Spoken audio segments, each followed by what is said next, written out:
Hello Unitedውያን እንደምን አደራችሁ ከትላንትናው መራራ ሽንፈት በኋላ how you all feeling? I'm really hurt.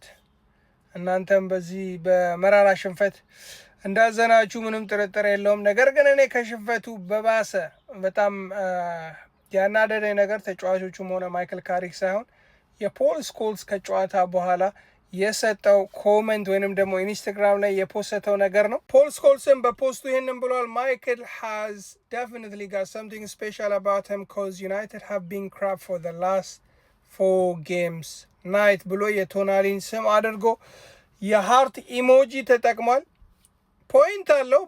ባለፉት በአራት ጨዋታዎች ላይ ጥሩ አልነበርም። በተለይ ደግሞ ከውስታም ጨዋታ በኋላ የወረደ ነገር አይተናል። ነገር ግን አንድ ሽንፈት ጠብቀ የቀድሞ ቲሜትህን እንደዚህ አይነት ነቆራ አይ ቲንክ ፌር ነው ብዬ አላስብም። ፖል ስኮልስ ይሄ የመጀመሪያው አይደለም የማንቸስተር ዩናይትድ አሰልጣኝ ላይ ተጫዋቾች ላይ እንደዚህ አይነት ዲግ ያለው ኮመንት ሲሰጥ።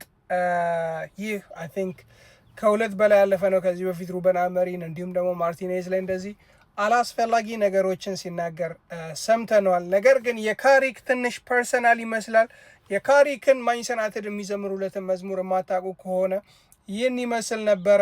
ሂዝ ካሪክ you know it's hard to believe he's not Scholes like ካሪክ ነው ለማመን ይከብዳል ስኮልስ አይደለም የሚል እንትን አላቸውና አይ ቲንክ በዛ የካሪክ ሶንግ ትንሽ ፖል ስኮልስ ጀለሲ የሆነ ነገር ይመስላል። የትላንትና ኮመንቱን አልወደድኩለትም። አጠቃላይ የማንቸስተር ዩናይትድ የቀድሞ ተጫዋቾች ለማንቸስተር ዩናይትድ አሰልጣኞችና እንዲሁም ደግሞ ተጫዋቾች ሄዴክ ናቸው። በየፖድካስት ላይ የሚሉት ነገር ተጫዋቾቹንም ሆነ አሰልጣኞቹን ከመርዳት ይልቅ አይ ቲንክ ጫና አላስፈላጊ አነሰሰሪ የሆነ ፕሬሸር ውስጥ ነው የሚከታቸው ብዬ አስባለሁ። ምን ትሉታላችሁ? ይህንን የፖል ስኮልስን ኮመንት ላይ አሳውቁኝ። ቪዲዮ ላይክ እንዲሁም ደግሞ አካውንቱን ፎሎ ማድረግ እንዳትረሱ። ፒስ